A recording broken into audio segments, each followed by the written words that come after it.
Assalamualaikum warahmatullahi wabarakatuh. Perkenalkan, saya Nur Alisa dari jurusan BK 1A. Saya akan menjelaskan mengenai materi menulis autobiografi. Menulis autobiografi. Autobiografi ditulis oleh penulis sebagai usaha untuk menceritakan perjalanan hidupnya, mulai dari masa kecil hingga keadaannya saat ini.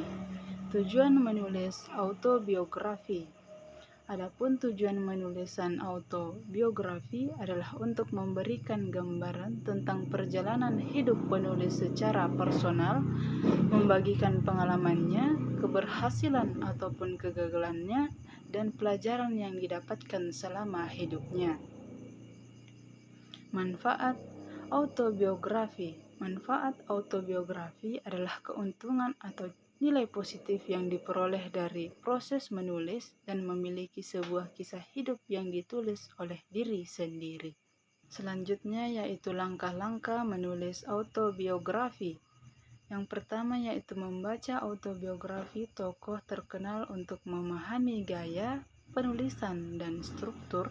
Kedua, melakukan brainstorming atau pengumpulan ide-ide cerita dan pengalaman hidup yang ingin ditulis. Ketiga, membuat garis besar tulisan untuk memudahkan pengembangan isi menjadi paragraf-paragraf narasi. Adapun faktor menulis autobiografi, yang pertama yaitu kejujuran. Autobiografi harus menceritakan kisah hidup yang sebenarnya dan jujur tanpa penyelewengan fakta. Kedua, struktur cerita.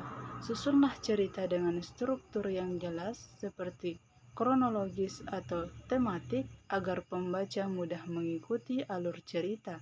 Ketiga, detail yang sederhana. Sertakan detail yang sederhana dan spesifik tentang pengalaman hidup seperti tempat, waktu, dan perasaan. Adapun unsur-unsur menulis autobiografi. Yang pertama yaitu identitas diri.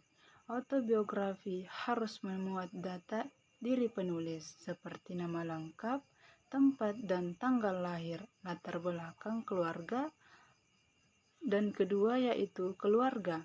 Riwayat keluarga seperti asal-usul, pekerjaan orang tua, kondisi ekonomi, serta hubungan dengan anggota keluarga. Ketiga yaitu pengalaman masa kecil. Masa kecil merupakan tahap awal kehidupan yang sering mempengaruhi perkembangan kepribadian seseorang. Dari kesimpulan pada materi ini yaitu bahwa penulis autobiografi adalah proses yang bernilai tinggi, bukan hanya sebagai dokumentasi pribadi, tetapi juga sebagai alat refleksi dan sumber inspirasi bagi orang lain.